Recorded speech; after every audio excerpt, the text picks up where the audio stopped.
Ces 4 personnes dans la photo sont tous des citoyens d'Israël. En haut à droite, c'est un bédouin. Je suis allé déjà à son village. Le village qui était détruit, qui était rasé par les militaires israéliens il y a un mois. Un jeune Palestinien qui vit à Nazareth. Qui est déjà allé dans la région ici? Il y a plusieurs personnes. Donc, n'hésitez pas à me corriger ou si vous trouvez que j'ai manqué quelque chose à contribuer, comparer avec vos propres expériences. Chaque fois que je fais la présentation, il y a des gens qui me corrigent. Et ça, je ne parle ni l'arabe ni l'hébreu. Je ne suis pas juif ni arabe. Je ne suis pas un expert. Je partage les connaissances que j'ai acquises depuis 6 ans en lisant, en voyageant et ainsi de suite. Et en bas à gauche, nous avons une Palestinienne copte, chrétienne, copte, et son amie à côté d'elle, elle est juive, une Palestinienne juive, qui est aussi canadienne. Cette jeune fille-là est canadienne. Alors, le Canada, selon M. Harper, devrait reconnaître Israël comme un État juif. Et moi, je veux parler de qu'est-ce que ça veut dire aujourd'hui en Israël, un État juif. Et pourquoi les Palestiniens ne peuvent pas l'accepter. Est-ce que c'est de l'antisémitisme ou est-ce qu'il y a d'autres choses derrière? Je veux en parler. Pour couper court, et je veux l'élaborer, mais le thème que je vais vous présenter Israël légalement comme un État juif, c'est comme présenter le Canada comme un pays anglais. Officiel, comme un État anglais, excusez-moi, comme un État anglais. Si le Canada est un État anglais, ça veut dire que de droit, les Anglais ont certains droits que les Canadiens qui ne sont pas d'origine anglaise, qui ne sont pas anglophones, ne peuvent pas l'avoir. C'est ça la situation en Israël. Le Canada est, qu'on l'aime ou pas, le Canada est essentiellement un pays anglais, est dominé par la culture anglaise. Mais ce n'est pas un État anglais, ce n'est pas un État protestant, c'est un État laïque. Mais c'est un pays, c'est un pays chrétien. 75% des Canadiens se disent chrétiens. Si je tape mon doigt avec un marteau, je sac mon chrétien et on a le dimanche comme journée fériée. Donc nous sommes un pays chrétien, mais nous ne sommes pas un État chrétien. C'est ça la différence entre un État juif et je vais en parler plus loin. Mais je pense que là où il faut vraiment commencer, c'est l'histoire de l'antisémitisme dans le monde chrétien qui est malheureusement millénaire. Je prendrais des historiens, des théologues pour expliquer pourquoi le monde chrétien a été tellement peu capable d'accepter les Juifs dans leur milieu. Mais vous savez que les Juifs ont été expulsés de l'Angleterre en 1290. Ils ont été expulsés d'Espagne en 1492, en Portugal. Il y a des pogroms terribles dans l'Europe de l'Est. Dans tous les pays chrétiens au monde, les Juifs ont subi à plusieurs reprises une répression, une discrimination, ce qui a cumulé, on peut dire, avec l'Holocauste. En bas à droite, nous voyons les Juifs qui sont en train de nettoyer les rues de Vienne sous les foules autrichiennes. Chose qui souvent est oubliée, par contre, c'est quand les Juifs ont subi ces terribles effets de la part des chrétiens, souvent, ils fuyaient vers les pays arabes. Et il y a eu des Juifs qui vivent dans les pays arabes depuis 4000 ans, 3000 ans. Quand les Juifs étaient expulsés de l'Espagne, ils sont allés au Maroc, ils sont allés en Algérie, ils sont allés en Palestine, ils sont allés en Turquie. Le monde arabe, le monde musulman n'a pas du tout la même histoire de persécution des Juifs que nous avons eu, nous les chrétiens. Je ne sais pas vous l'expliquer pourquoi, mais c'est un fait. Il y a eu des Juifs qui vivent en Palestine depuis 3000 ans. Il y a des Palestiniens chrétiens, des Palestiniens musulmans et des Palestiniens juifs qui vivent là depuis très très longtemps. Et ça fait historique. Maintenant, je vais ici, juste. Voilà. L'antisémitisme, à la veille du 19e siècle, il y avait trois grands empires dans l'Europe de l'Est. Il y avait l'Empire russe, il y avait l'Empire austro-hongrois, et il y avait l'Empire ottoman. Et ces empires étaient tous en train de désagréger. Et dans leur sein se développaient des mouvements nationaux qui ont créé finalement les États que nous connaissons aujourd'hui, comme Latvie, Estonie, Hongrie, Tchécoslovaquie, et ainsi de suite.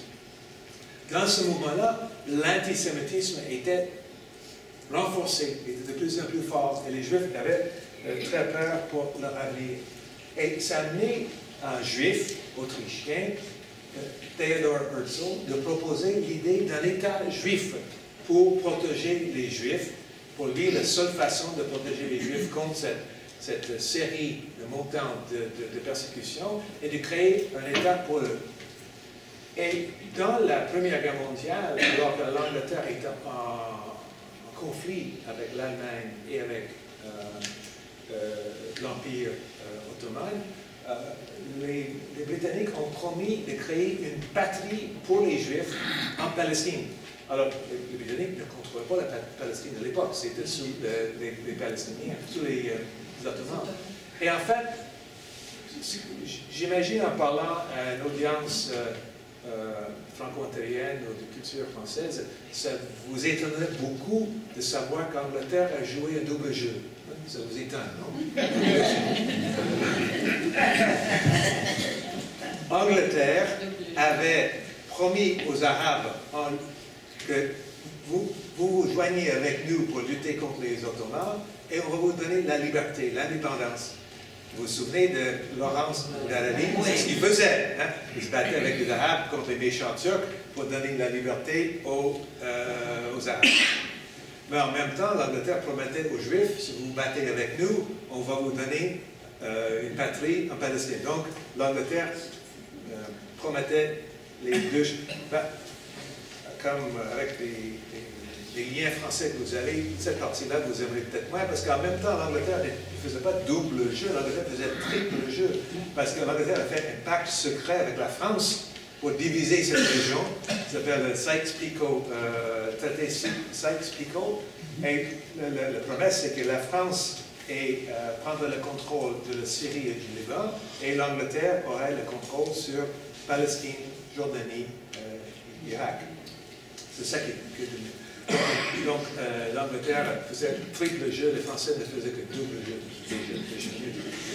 Alors, donc, là, après la Première Guerre mondiale, l'Angleterre avait effectivement s'est vu confier le contrôle de la Palestine, Jordanie, Irak, et a nommé un Britannique, un sioniste britannique, comme gouverneur de la Palestine, qui a commencé à encourager les Juifs européens à émigrer vers la Palestine. Alors, pour les Palestiniens, c'était nouveau parce que jusque-là, pour eux, les Juifs, c'était des personnes, c'était des Palestiniens, mais qui parlaient arabe, qui étaient leurs voisins. Mais là, on parlait des Juifs européens qui ne parlaient pas l'arabe, qui venaient vivre dans la région. Et avec les événements terribles de l'Holocauste, ça donnait un gros boom, bien sûr, parce que les gens fuyaient l'Holocauste avant et tout de suite après. Et l'ONU a décidé de créer un État juif en coupant la Palestine en deux. Et même cette proposition, en passant, incluait une proposition que tout en protégeant les droits des non-juifs. Okay? Voilà ce qui était décidé par l'ONU en novembre 1947. Alors, dès que le vote de l'ONU était décidé, ces nouveaux juifs européens avaient commencé un processus de nettoyage ethnique. de repousser les Palestiniens, de prendre le contrôle de la Palestine, malgré le fait qu'il y avait cette deuxième clause dans la voie de séparation, de division, que les droits des Palestiniens sur place devraient être respectés, non-juifs devraient être respectés. À partir donc du vote, les milices juives ont commencé une opération de nettoyage. Ils ont poussé les gens à pointe de fusil. Et Samia, vous aurez peut-être l'occasion de parler avec elle au break, si vous parlez anglais, elle était justement elle a 75 ans, et justement une de ces personnes. Le total de 400 000 Palestiniens étaient expulsés. Et là, avec Col, une certaine quantité de territoires avait été libérée par les milices juives, ils ont déclaré l'État d'Israël. Et l'opération de nettoyage a continué encore. Et au total, il y avait 750 000 Palestiniens expulsés. Et où est-ce qu'ils sont allés? Ben, ils sont... Oups. Je fais ça.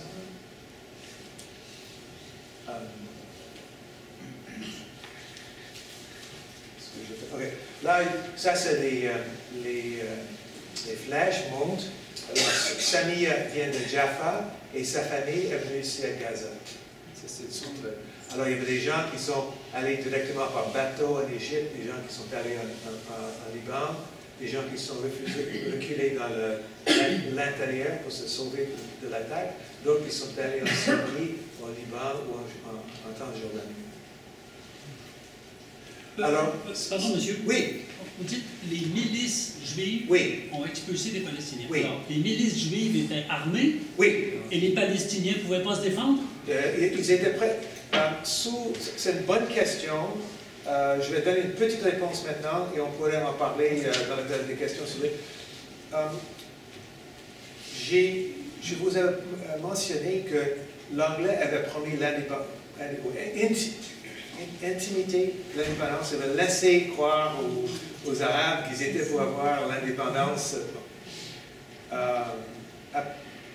Après 15 ans, les Palestiniens ont se rendu compte que ça, ce n'était pas le cas. Et ont fait une révolte contre les Anglais.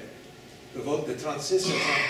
Commencé par une grève générale, c'était pacifique au début, c'était réprimé par les Anglais, c'est devenu une insurrection. Et dans cette insurrection, les Britanniques ont enrôlé des nouveaux Juifs pour faire partie de l'armée britannique pour mettre bas, non, c'est ça. Mettre bas, c'est autre chose. C'est la vache qui met bas. Pour supprimer l'insurrection. Pour supprimer l'insurrection, presque tout le leadership palestinien avait été soit, il y avait quelque chose, je n'ai pas les chiffres exactement, 5000 des dirigeants palestiniens étaient soit tués ou exilés ou même mis en prison. Et les Palestiniens n'avaient pas le droit d'avoir des armes. Alors que les Juifs avaient été armés par les Britanniques. Et à la fin de la guerre, donc, ils ont profité de leur expérience, de connaissance, de l'armement pour nettoyer une population qui était essentiellement une population agraire, qui avait peut-être quelques fusils de chasse, mais qui n'était vraiment pas en mesure. Je peux en parler plus après. Ça, c'est un aspect qu'on ne voit pas souvent. Souvent, on voit le partage et on dit, ben, peut-être c'est égal. Ce qu'on se rend souvent pas compte, c'est que ignorer les flèches, c'est pas que ça compte pas, mais ce que je montre ici, c'est que la partie la plus fertile, c'est la partie de la côte. En fait, il y a cette... Est-ce que j'ai tout ici? Ouais. Alors, ça, c'est la Galilée, qui est ici, là, où Jésus vient de la Galilée. Ça, c'est la partie de la côte. Et ça, c'est la mer de Galilée et la mer Morte qui est là. Alors, les Palestiniens ont été chassés de toutes les régions les plus... Un peu comme nous avons fait avec les Indiens, n'est-ce pas? C'est un peu ça. Mais cette opération de nettoyage n'a pas été en réussite totale. L'objectif des milices juives, c'était de créer un État juif, de mettre dehors les Palestiniens non-juifs. Les Palestiniens juifs restaient, bien sûr. Ils ont réussi à prendre seulement 78% du territoire. Et ils n'ont pas réussi à prendre la Cisjordanie, ce qu'on appelle le West Bank, la Cisjordanie, ou le Gaza, pour des raisons diverses que je pourrais en parler. Et il restait à peu près 100 000 Palestiniens sur place. Et la raison pour laquelle ça n'a pas été un succès, on pourra en parler après. Mais essentiellement, l'Église juive était seulement 15 ou 20 000 et il y avait une population à 800 000 personnes, donc c'était impossible de nettoyer tout avant de mettre fin à les hostilités. Il y a un aspect une anecdote qui pourrait quand même vous intéresser. Vous savez que Jaffa était la plus importante ville palestinienne, mais une des autres villes qui était très importante était Nazareth. Et Nazareth était, bien sûr, une ville chrétienne. N'est-ce pas? Alors, aujourd'hui, Nazareth est la plus importante ville arabe en Israël. Mais c'est une ville essentiellement musulmane. Pourquoi une ville chrétienne devient une ville musulmane est très pertinente. Parce que voilà, les milices juives ont nettoyé, ont fait la vide dans les villes musulmanes comme Haïfa ou Jaffa, mais ils ont hésité à faire la même chose à Nazareth, parce que Nazareth était une ville chrétienne. Ils avaient besoin de l'appui du monde chrétien, alors ils ont hésité. Et finalement, ils n'ont pas évacué Nazareth, ils n'ont pas attaqué Nazareth. Alors, du coup, les autres Palestiniens qui avaient été évincés de la maison s'attroupaient autour de Nazareth. Et Nazareth est devenue une ville avec des tentes partout, une ville de réfugiés. Mais ces réfugiés-là étaient bien sûr la majorité musulmane. Alors aujourd'hui, Nazareth est le centre idéologique de la chrétienté en Israël, mais la ville est essentiellement musulmane parce qu'elle n'a pas été nettoyée par les forces israéliennes, et elle a même été protégée par, il semble qu'il y a eu des pourparlers entre le représentant du pape, le papauté a dit ne touchez pas à Nazareth, donc c'est un peu grâce à la papauté que Nazareth aujourd'hui n'a pas été nettoyée, il reste une ville palestinienne dans l'Israël. Alors, où est-ce que les Palestiniens se trouvent aujourd'hui? Il y a 2,4 millions qui sont dans la Cisjordanie. Excusez ma carte est en anglais, mais vous comprenez quand même. Alors ça, c'est une partie des gens, 2,4 millions. Il y a un total de à peu près 11 millions de Palestiniens. C'est difficile à donner des chiffres précis parce que quand est-ce qu'on ne devient plus, quand est-ce qu'on perd le statut? Je connais des Palestiniens ici qui ont des enfants. Les enfants sont palestiniens, mais quand ils marient, ils sont canadiens aussi. Donc les limites de la population sont un peu difficiles. Si vous allez sur Wikipédia, on dit 11 millions et 20 millions. Moi, je prends le chiffre le plus bon. Alors, à peu près 25% vivent en Cisjordanie. Il y a 1,8 million qui vivent à Gaza. Gaza, c'est donc 1,5 fois Ottawa, à peu près. Gaza, c'est 15% du territoire d'Ottawa. Donc, c'est très condensé. Et la plupart des gens, plus d'1 million des gens à Gaza, ne sont pas de Gaza. Ils sont des réfugiés comme Samir. Ça fait des gens qui sont enfuis à Gaza. Il y a encore 3,7 millions de réfugiés à Liban, en Syrie, en Jordanie. Et en Israël, maintenant, ce 100 000 dont je vous ai parlé, les 100 000, sont devenus aujourd'hui 1,4 million. Et c'est d'eux que je vais parler aujourd'hui parce qu'eux, ils vivent dans l'État d'Israël. Tout ce que je vais vous dire en partant d'ici, je ne parle pas des territoires occupés, je parle d'Israël, que M. Harper prétend être le seul État démocratique dans le Moyen-Orient. Et donc, je vais vous expliquer c'est quoi un État juif. Alors, quand vous allez en Israël, vous allez sans doute me le confirmer, mesdames, vous êtes Israël est un pays de type européen, moderne, haute technologie. Ça, c'est l'aéroport de... D'ailleurs, je vais à Ben Gurion ce soir. Je vole pour Tel Aviv ce soir. Ça, c'est l'aéroport de Ben Gurion. Ils ont leur train rapide, leur train light rail. Léger, va mieux que le nôtre à Ottawa. Là. Ils ont des autoroutes type 400. On rentre avec automatiquement la plaque numérologique enregistrée, tout ça. Et donc, le PNB, produit national brut per capita, est à peu près équivalent à l'Espagne ou l'Italie, dans ce zone-là. Et si on regarde la minorité palestinienne, des gens Palestiniens qui vivent dans Israël, ils sont 1,4 million maintenant, comme je dis, ils sont 20% de la population, qui est à peu près équivalent à la proportion de francophones au Canada. C'est à peu près équivalent. Les Israéliens préfèrent les appeler Arabes israéliens plutôt que de les appeler Palestiniens. Moi, la comparaison que je fais, c'est que nous, les Canadiens anglais, nous sommes beaucoup plus à l'aise à dire des Québécois qui sont des Canadiens français que de dire qu'ils sont Québécois. Le mot Québécois nous rend un peu mal à l'aise, n'est-ce pas? On aime mieux dire French Canadian, ça nous va mieux.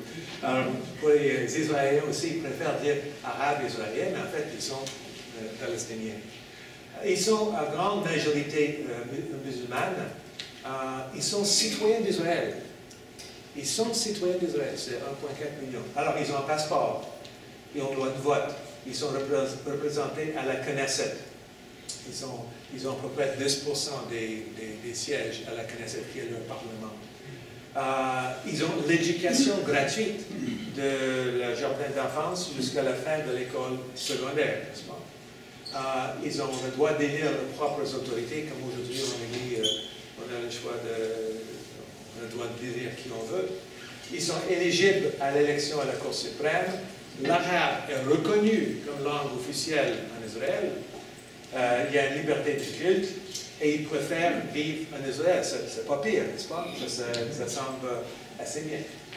En plus, si vous voyagez en Israël, vous allez voir que les Palestiniens arabes, les Palestiniens israéliens peuvent voyager librement en Israël. Il n'y a pas de checkpoint en Israël. Hein? Il n'y a pas de route seulement pour les Juifs, par exemple. Ça n'existe pas en Israël. Elles peuvent aller aux plages. Voilà des femmes musulmanes qui sont sur la plage à Tel Aviv. Il n'y a pas de ségrégation? Je vais en parler. J'essaie de donner le bon côté pour que tout le monde sache que je sais qu'il y a un bon côté. Il y a du mauvais qui s'en vient. Donc, ils peuvent manger au même restaurant et même étudier aux mêmes universités. Alors là, c'est une photo que j'ai faite à Beersheba, l'université Ben Gurion. Alors, des femmes musulmanes, de toute évidence, avec le hijab, qui rentrent à l'université. Alors, avec tout ça, en quoi est-ce qu'on peut dire qu'Israël n'est pas un pays démocratique? Comment est-ce qu'on peut le critiquer? C'est là où je viens à mon propos. Voici. Israël est un pays unique au monde. Israël n'est pas conçu légalement comme l'État de ses citoyens. Elle est conçue comme l'État des Juifs du monde entier. Même si c'est illégal en Israël, il y a des politiciens arabes qui disent que l'État devrait être un État de tous ses citoyens. Et ça, c'est pas accepté. Ça, c'est pas accepté. Ça veut dire, en conséquence, la terre est tenue par l'État pour le peuple juif. Voilà. Quand je dis la terre, 93% de l'essentiel de la terre, comme nous, c'est comme la propriété de la couronne. C'est l'équivalent au Canada. Okay? Elle n'est pas privée. Tout juif du monde entier peut immigrer en Israël et devenir le lendemain citoyen d'Israël, automatiquement. Et en fait, Israël recrute les juifs. Il y a plus d'1 million de juifs russes qui sont immigrés en Israël depuis les 15 dernières années. 1 million. Ça veut dire aussi qu'il y a l'interdiction d'immigration pour les non-juifs. Quand je dis l'interdiction, j'exagère un petit peu, mais pas beaucoup. Il y a un processus, je connais une personne qui a réussi à immigrer, ça peut se faire, mais la porte est très, très petite. Et ça veut dire aussi la négation du droit de retour à leur maison pour les réfugiés. On a chassé les réfugiés, ils n'ont pas le droit de revenir. Le droit de retour, quoique accepté par les Nations Unies, est refusé par l'État d'Israël. Alors nous avons, je ne sais pas si en arrière vous arrivez à lire, c'est très cocasse. Alors, à gauche, elle dit, moi je suis d'Austin, Texas, Israël me paierait à immigrer parce que je suis juif. Et l'autre à droite, monsieur, dit, moi je suis de la Palestine, mais je ne peux pas rentrer parce que je ne suis pas juif. Ça fait cocasse, mais... Et ça soulève toute la question en Israël entre la différence de citoyenneté et nationalité. J'imagine que vous êtes la majorité franco-ontarienne ici, n'est-ce pas? Ce que je vais dire résonne peut-être mieux avec les Québécois. Quand on parle avec un Québécois, on dit, c'est quoi votre citoyenneté? Mais il est Canadien. C'est quoi votre nationalité? Canadien, Québécois. Franco-ontarien, je pense que c'est, dans la majorité, vous êtes Canadien. Québécois, on entend la différence entre citoyenneté et nationalité est très vite. Alors, en Israël, chaque personne a une citoyenneté et une nationalité. Et on a cette nationalité par la loi. Chacun porte un document sur lequel c'est clair vous êtes soit juif, c'est une des nationalités des juifs, 75% des citoyens d'Israël sont juifs, et 25% ont un autre chose, soit arabe, soit drou, soit bédouin. Moi, je connais l'ami que je connais qui est devenu israélien et britannique. Lui, c'est son document, c'est marqué nationalité britannique en Israël. Okay. Alors, tout le monde a ce document. Et quand il arrive, quoi que ce soit, arriver à la bibliothèque, arriver à la piscine municipale, quand on se fait arrêter par un policier pour une infraction mineure de circulation, on présente ces documents. Et le policier sait tout de suite si tu es juif ou non juif. Et les conséquences pratiques sont très semblables à ce qui arrive à Ferguson, Missouri. Un noir qui a une lumière éteinte dans sa voiture reçoit un accueil tout à fait différent d'un blanc qui a le même problème à Ferguson. En Israël, ce n'est pas par la vue, c'est par le document. On est juif ou on n'est pas juif. Alors, les citoyens d'Israël ont certains droits. Ils sont les droits dont on parle beaucoup ici, quand on dit qu'Israël est une démocratie. Il y a l'égalité juridique, le droit de vote, le droit d'être élu, le droit d'être nommé juge, le droit d'avoir un passeport, le droit de passer partout dans le pays, l'éducation gratuite. Ça, ce sont les droits de citoyens. Mais il y a des droits qui reviennent à la nationalité. Par exemple, l'accès à la terre. 93% de la terre appartient à la nation juive. Alors, les Palestiniens n'y ont pas accès pour vivre. Je vais en parler tout à l'heure. Les subventions de l'État. Il y a des municipalités juives et des municipalités arabes. Les municipalités juives ont des subventions parce qu'Israël est un État juif. C'est un peu comme dire Westmount aurait droit à des subventions alors que Saint-Henri ne les aurait pas. C'est un peu ce genre. Le choix du système scolaire. En Israël, il y a deux systèmes scolaires. Je vais résumer. Il y a un système scolaire pour les Juifs et un système scolaire pour les Arabes. Et la qualité est tout autre chose. Je vais en parler. Alors, accès aux meilleurs emplois, les services militaires. Donc il y a vraiment des choses qui sont pour tous les citoyens et des choses qui sont réservées ou discriminatoires sur la base de la nationalité. Je donne deux exemples concrets. Est-ce qu'un arabe peut vivre dans une municipalité juive? J'ai expliqué que 93% des terres en Israël appartiennent à l'État pour les peuples juifs. Et ils ont créé un certain nombre de municipalités qui contrôlent toutes ces terres-là. Et les Arabes, eux, les Palestiniens, vivent dans un certain nombre de tout petits endroits. Ils sont réservés à moins de 3% des terres. Et ça ressemble pas mal à des réserves indiennes. Il y en a qui vivent dans les grandes villes, mais la majorité vivent sur les petites terres. Et aussi, une autre question très terre à terre, est-ce qu'un arabe peut produire et vendre des œufs? Alors, ce sont des choses tout à fait banales. Alors, comme j'ai expliqué, 93% des terres appartiennent à l'État d'Israël et les municipalités juives ont des comités d'admission. Ils peuvent dire qui est admissible et qui ne l'est pas.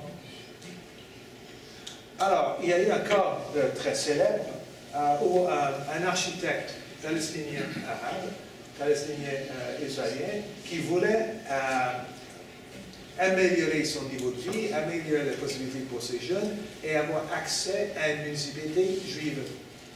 On lui a refusé parce qu'il est arabe. Il ne peut pas le faire. Lui, il a porté un appel jusqu'à la Cour suprême, qui lui a donné raison, parce qu'Israël se dit pays démocratique, mais aussi pays juif, et c'est ça, État démocratique et État juif, donc une contradiction. Il a porté un appel, il a eu gain de cause, et là, il était très content parce que Ahmad et Fatma Zibad ont célébré la décision, mais la réaction du gouvernement israélien, c'était de changer la loi. Non, c'est pas juste, on ne peut pas discriminer sur la base d'ethnicité, mais on peut faire des règlements sur la base de compatibilité culturelle. Et la même chose. Donc, il revient au point zéro. Et ça, c'est légal, parce que compatibilité culturelle veut dire qu'on peut créer des lois pour protéger la culture juive dans un État juif. On a le droit de faire ça. Chose assez similaire en palestinien, israélien, voulait vendre des œufs, il voulait produire et vendre. Il avait fait la demande à plusieurs reprises, parce qu'il faut avoir un permis du ministère de l'Agriculture pour ce faire. Il était refusé toujours, alors qu'il savait pertinemment, il voyait des kibbutz qui avaient été créés sur les terres confisquées des Palestiniens, avaient le droit de vendre des œufs.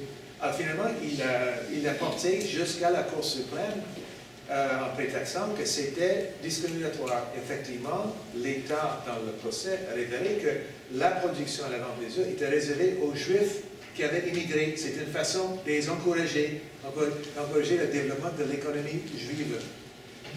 Encore une fois, la Cour suprême a dit, ben, ça, tu ne peux pas discriminer sur la base ethnique, mais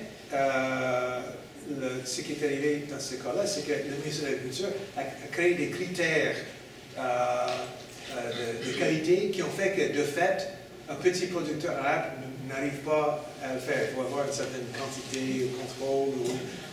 Ils ont réussi à faire la même chose, mais par des moyens détournés.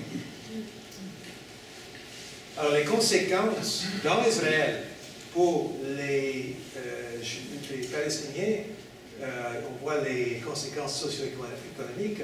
Les Arabes ont moins de revenus, le taux de pauvreté est beaucoup plus élevé, l'éducation des Arabes est beaucoup moindre, le chômage est beaucoup plus élevé.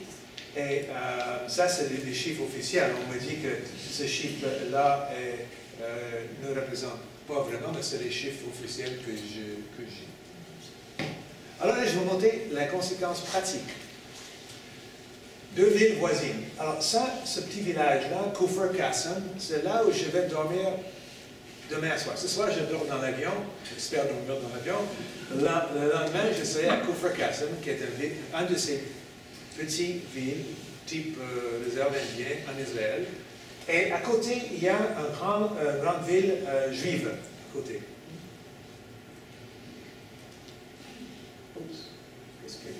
Alors, la municipalité juive s'appelle Rosh Haim. Elle a été créée en 1955, donc 8 ou 9 ans, 7 8 ans après la création de l'État d'Israël. Elle est assez une belle ville, on dirait la Californie. Qu'est-ce que c'est passé ici?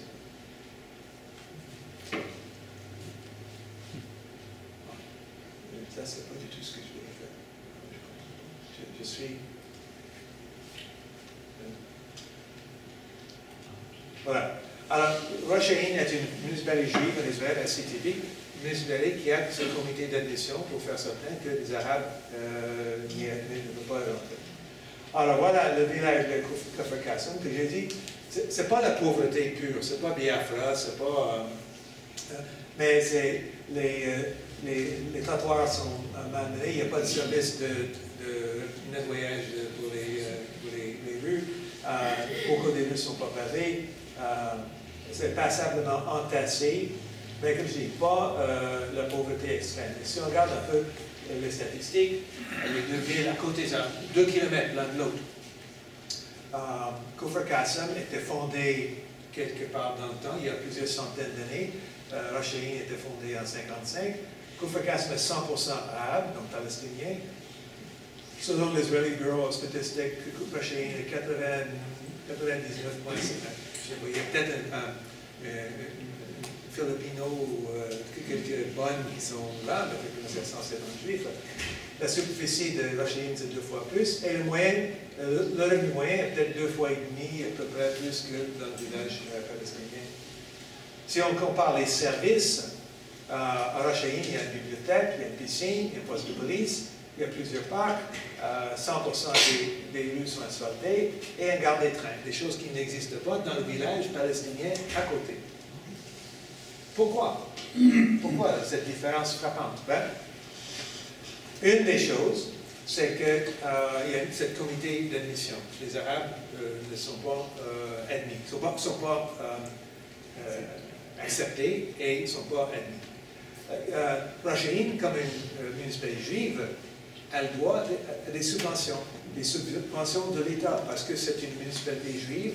Le rôle de l'État juif, c'est de promouvoir la culture, l'économie, les connaissances juives. Il y a aussi, il profite d'un zonage favorable. Je vais vous montrer ça dans un instant. Et quand l'État d'Israël va installer des édifices publics, par exemple, bureau d'assurance chômage ou bibliothèque, ou comme on fait comme dans le temps, toutes les installations fédérales étaient de côté ontarien, il n'y avait rien côté québécois, donc il n'y avait pas des revenus pour Hall, par exemple, dans le temps.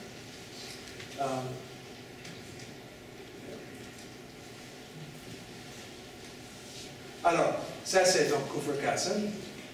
En 1955 ou même en 1945, toutes ces terres-là étaient agricoles. Ces terres-là ont été confisquées par l'État d'Israël pour recevoir des Juifs du monde entier. Rosh Ain était conçu à l'origine pour recevoir des gens de Yémen, des Juifs venant de Yémen. Et on voit par la construction architecturale, on voit que c'est plus moderne, ça a l'air d'Orléans, alors que ça c'est une vieille ville. Et le zonage passe ici. Alors, ça c'est une route nord-sud, le 6 qui va vers le nord. Ça c'est est-ouest qui va vers le territoire occupé. Et c'est une route à 4 voies, c'est 400 types, donc on n'y passe pas facilement. Mais le zonage passe ici pour inclure le site industriel, le parc industriel, pour l'inclure dans la ville juive. Donc tous les revenus d'impôts du parc industriel vont vers Rosh Ain et vont prendre à Kfar Qasim. Les gens de Kfar Qasim étaient essentiellement agricoles. Maintenant, leurs terres ont été confisquées.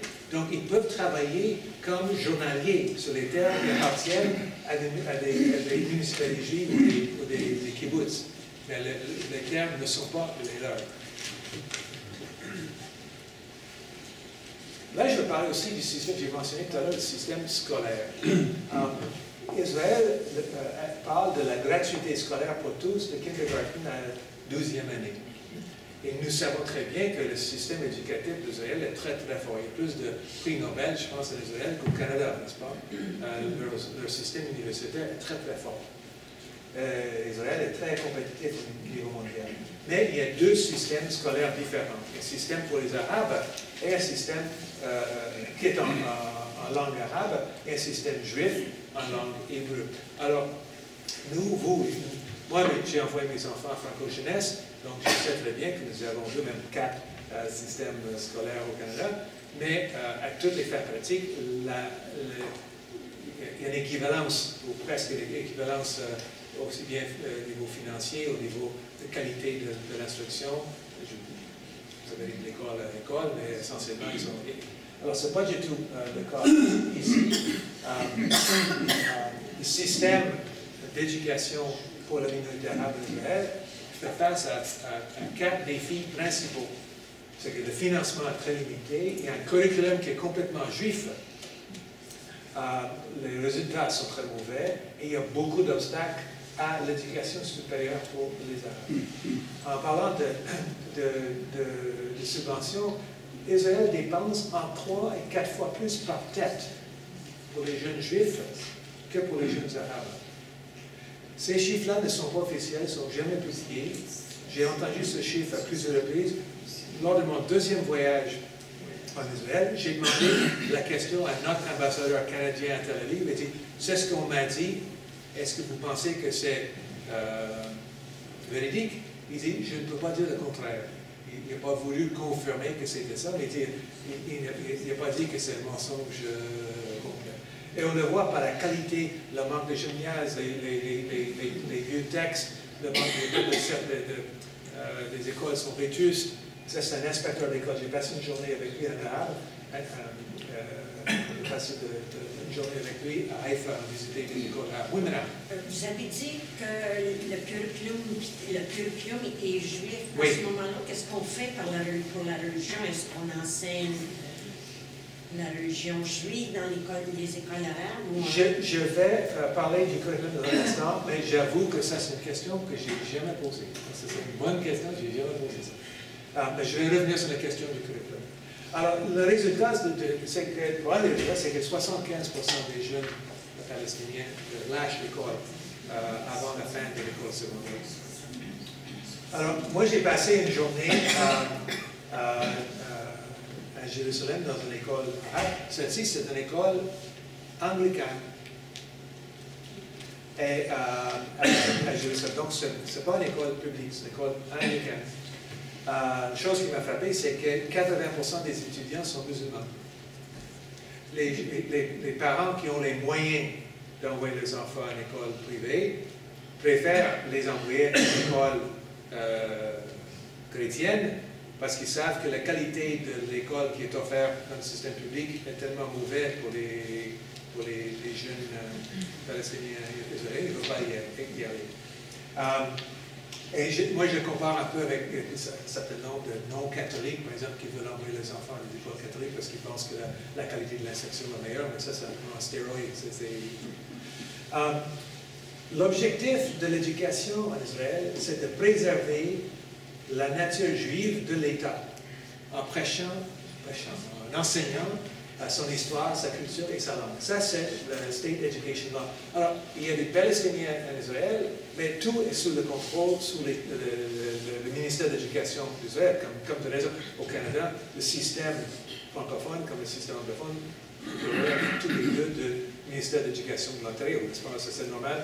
Maintenant, le curriculum est peut-être différent. En Israël, par exemple, ça veut dire que l'enseignement arabe enseigne la culture et l'histoire juive. Les jeunes Arabes apprennent que les Juifs sont le peuple choisi, ils sont sortis d'Égypte par Moïse, qu'on leur a promis cette terre-là. Ils n'apprennent pas la poésie arabe, ils n'apprennent pas l'histoire arabe, ils apprennent les mérites du peuple juif. Évidemment, c'est un autre. Alors, vous pouvez, s'il y a des profs ou des maîtresses dans l'école, vous pouvez imaginer des étudiants palestiniens qui attendent que ça donne. Alors, ça aussi, c'est un autre élément de décrochage. En plus, ils ne peuvent pas parler de l'actualité de l'histoire palestinienne. Par exemple, tous les profs palestiniens en Israël sont contrôlés. Avant de devenir prof, ils doivent passer par le GRC, par l'équivalent de GRC. Et s'ils mettent des mots qui ne sont pas justes, qui ne sont pas acceptés, ils peuvent être évincés. Donc c'est un contrôle très, très sévère sur les profs. Dans les villes où je vais aller, je suis allé avec Grafton l'année passée, il y a un monument, un stèle pour un massacre de 49 Palestiniens qui étaient tués par les forces israéliennes en 1956. Il y a un stèle, un monument aux morts.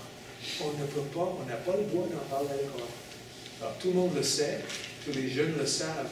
Il y a un monument à ces morts-là qui étaient tués, mais un prof n'a pas le droit d'en parler parce que c'est compris comme incitation anti-juive. C'est incitement against. Et aussi, il y a des obstacles très importants à l'éducation supérieure. Par exemple, en Israël, il n'y a aucune université en langue arabe. Tu ne peux pas faire des études universitaires en langue arabe en Israël. Tu pourras compléter. Il y a des cours d'arabe, un certain nombre de gens qui font des cours d'arabe. Sans doute, il y a des cours de littérature arabe, sans doute. Mais tu dois, comme en Ontario, officiellement, c'est possible de passer à tout le curriculum universitaire seulement en français. Je ne pense pas que ce soit une bonne idée, mais c'est possible de le faire. En Israël, ce n'est pas le cas. Et pour être admis à l'université en Israël, il faut demander un haut niveau de compétences en anglais et en hébreu. Ce qui veut dire qu'objectivement, pour un jeune Palestinien israélien, pour aller à l'université, il faut qu'il maîtrise l'arabe, l'hébreu et l'anglais avant d'être admis à l'université. C'est que, comme résultat, ce jeune homme ici est allé à Carleton. Je le connais bien, je connais sa famille. Et, je l'aime beaucoup, je vais le voir la semaine prochaine, et je ne pense pas qu'il soit un étudiant brillant, il soit un bel étudiant. Son père, étant un Palestinien israélien, avait le droit d'avoir un passeport. Son père avait un peu de pognon parce qu'il contrôlait un poste d'essence où il fait de l'argent, donc son père l'a envoyé à Carleton. Il est venu ici, il a travaillé 5 ans pour la TD Bank, et là, maintenant, il est retourné en Israël parce qu'il avait mal de pays, il voulait revenir dans son pays, mais il ne pourrait jamais avoir la même carrière en Israël qu'il pourrait avoir ici. Mais c'est un choix qu'il a fait de s'épouser. Je vais rencontrer sa femme la semaine prochaine. Il y a très peu de profs palestiniens aussi dans l'université israélienne. Il y en a, mais très peu. Il y a toutes sortes d'autres formes de discrimination légale en Israël. Il y a du racisme partout. Souvent, ils sont bloqués dans les emplois. Ça, c'est un panneau que j'ai pris une photo, panneau de recrutement dans un magasin. Nous embauchons après service militaire. Ça, c'est une façon d'exclure les Palestiniens des Arabes qui ne font pas le service militaire. C'est une façon détournée de dire pas d'Arabes, pas d'Arabes. Il y a une répression constante contre les citoyens arabes d'Israël. En général, ce qui est étonnant, c'est qu'Israël est assez tolérant vis-à-vis de la dissension. Et le Occupy Israel mouvement, il y a quelques années, au Israël, à part les extrémistes religieux, Israël est assez tolérant envers les gays, envers la communauté lesbienne ou la drogue et tout ça. Mais envers les Palestiniens, c'est autre chose. Les Palestiniens qui vivent en Israël sont vus comme la 5e colonne, les gens qui veulent détruire l'État d'Israël. Et il y a même les manifestations pacifiques sont souvent réprimées de façon assez violente.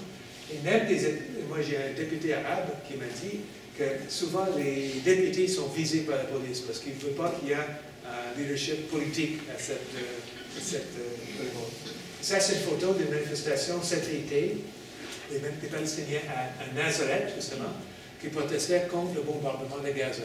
Et donc, ils sont fait arrêter par la police. Une autre chose qui existe en Israël, c'est une loi d'exception qui est permanente. C'est été introduite en 1949 et avec un sunset clause, une date terminale d'un an, mais a été revotée chaque année depuis par le Knesset. Et c'est, toutes les fins pratiques, c'est la loi de mesure de guerre. Alors, la loi de mesure de guerre existe en permanence, même si c'est voté à chaque fois. Et c'est les tribunaux militaires sans appel, le droit de chercher, de saisir, l'interdiction des livres, toutes ces choses-là, c'est la loi de mesure de guerre. Alors, ce qui est étonnant en Israël, c'est que c'est toujours disponible aux forces de l'ordre, mais c'est presque jamais appliqué aux Juifs. C'est appliqué souvent contre les Palestiniens qui vont en manifestation. Fait que, pratiquement, on peut avoir deux manifestations, deux rues différentes sur le même thème, donc sur le logement. Un Juif qui se promène avec ses panneaux, c'est qu'il est protégé par la loi habeas corpus, les mêmes droits que nous avons ici, alors que dans la rue à côté, il peut y avoir des Palestiniens israéliens. Je parle toujours dans Israël, je ne parle pas des territoires occupés, je parle d'Israël. Les citoyens d'Israël dans la rue à côté savent qu'à tout instant, on peut déclarer la loi de mesure de guerre, que vous êtes arrêté, et ainsi de suite. Donc, en même temps, ils ne jouissent pas des mêmes droits. Et l'objectif, c'est de protéger l'État juif d'Israël. Donc, c'est aussi une conséquence de la définition d'Israël comme l'État juif. Israël aussi est en train d'éliminer les traces de la culture palestinienne. Ça, c'est le plus grand cimetière de Beersheba, dont la moitié est maintenant devenue un centre d'achat et l'autre était bulldozé. Et je vais visiter Canada Park, qui est un parc où on a bulldozé des villes, des villages. Plus de 500 villages palestiniens ont été rasés. Et souvent, on appelle à la diaspora juive de donner des fonds pour en créer des parcs. Alors maintenant, il y a un parc qui s'appelle Canada Park. On peut visiter, il y a des arbres, des endroits pour se promener, mais on voit à peine, il faut le savoir, qu'il y a des traces d'un village palestinien qui était là jusqu'en 67. Mon jeune ami dont je parlais, là, qui est ici à Ottawa, qui est retourné après, il venait à la piscine. Il arrive à la piscine, il parle anglais parfaitement comme moi. Ben, je pensais bien anglais, pas bien anglais que moi. Il se présente à la piscine, il montre sa carte d'identité, il montre qu'il n'est pas juif. Ben, il dit, vous n'avez pas accès. Tu vois, il y avait. Alors, il y a cette discrimination quotidienne, des limitations équivalentes dans tout ce qui est profession. Il n'y a aucun retour légal. La discrimination est légale parce que c'est un État juif. Alors, vous reconnaissez cette... Oui. J'ai commencé ici. Je tire à la fin. La minorité palestinienne en Israël, ils sont 1,4 million, ils sont 20% de la population. Ils sont, comme je dis, essentiellement musulmans. Ils sont citoyens, ont passeport, ils ont le droit de vote, ils sont représentés à la Knesset. Mais cette représentation à la Knesset ne donne rien. Par exemple, la loi sur les mesures de guerre est revotée chaque année. Tous les députés arabes votent contre, mais ils sont 10%, alors c'est voté. Donc, les députés auxquels je parle, notre problème, c'est de convaincre les jeunes arabes de voter, parce que ça donne. Et même je connais une femme qui est très brave, qui a dit, ce qui me fait plus peur, ce n'est pas les injures anti-arabes que je reçois à la Knesset, c'est plutôt les jeunes qui disent, oh ben tu fais ça pour gagner pognon, pour être célèbre, qu'est-ce que ça peut nous donner? C'est ça qui fait peur, parce qu'elle veut. Et son programme n'est pas de mettre les Juifs dehors, son programme c'est que nous voulons l'égalité pour les citoyens palestiniens d'Israël. En fait, en parlant de cette phrase-là, j'ai souvent pensé qu'il y a une grosse différence en mentalité entre les Palestiniens qui vivent en territoire occupé et les Palestiniens qui vivent dans Israël. Les Palestiniens en territoire occupé veulent mettre les Juifs et l'armée juive dehors. Ils sont un peu comme les indépendantistes, ils veulent mettre les Anglais dehors, ils veulent mettre les Juifs dehors. Alors que les Palestiniens qui vivent dans Israël, ils veulent faire partie, ils veulent être égaux, ils sont plus comme les Franco-ontariens, on veut que on nous traite comme on veut que nos droits soient respectés. Alors, il y a une profonde différence de conception de la chose, due au fait que leur situation objective est différente.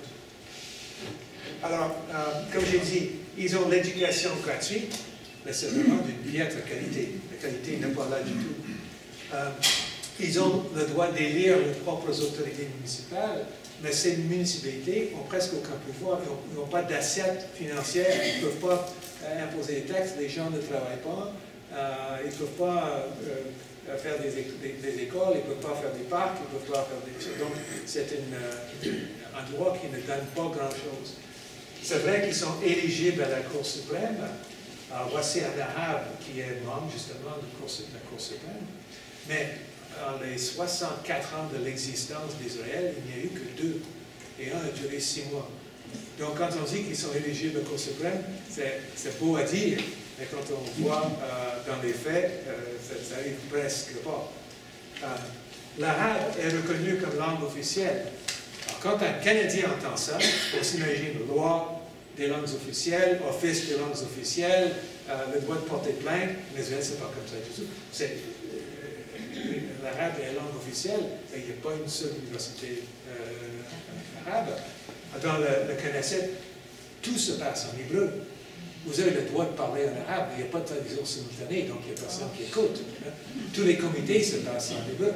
Par contre, les décisions de Cour suprême sont traduites en anglais, pas en arabe. Si tu présentes pour l'assurance chômage, demander l'assurance chômage, l'assistance sociale, tous ces documents-là sont en hébreu. Le rapport financier, le rapport d'impôt est en hébreu, pas en langue arabe. Il y a une liberté de culte, ça c'est tout à fait vrai. Et ça c'est un autre boutade que j'entends souvent et je pense que c'est très important de comprendre. Souvent on entend, moi j'entends parce que j'ai lu des choses, que les sondages montrent que les Palestiniens en Israël préfèrent vivre en Israël à vivre dans sur un État palestinien dans la Cisjordanie, préfèrent rester en Israël que d'aller vivre là. Ça, c'est porté comme étant une preuve qu'ils ne sont pas si mal que ça. C'est les gens, les Palestiniens qui vivent en Israël, sont chez eux. C'est comme dire aux Franco-Ontariens, est-ce que vous aimez mieux aller au Québec? Ben, il y a certains noms qui le font, on le sait. Je connais mon ami Michel Nadeau, il préférait faire ça.